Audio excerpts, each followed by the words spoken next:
আর আজকে বাংলাদেশ উচ্চ ধাপে উঠে গেছে, তো সেখান থেকে নামাতে হবে কেন?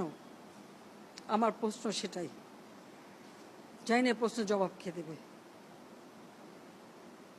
দিন রাত অক্লান্ত পরিশ্রম করেছি।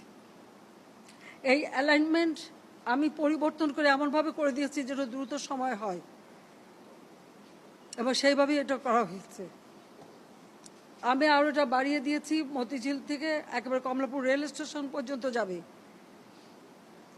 কেন? মানুষ আরও সুন্দরভাবে চলতে পারে। তো যারা একটু আঘাত করলো, এই মেট্রো রেল এভাবে ভাঙচুর করলো, যারা যে প্রায় 2-2.5 লক্ষ মানুষ চলাচল করতেন খুব অল্প সময়ের মধ্যে, এদেশের মানুষ কত খুশি ছিল। তো তাদের সব আনন্দ যারা নষ্ট করলো, যাদের আরামে যে চলাফেরা করতে পারতো সেই চলাফেরা পথ যারা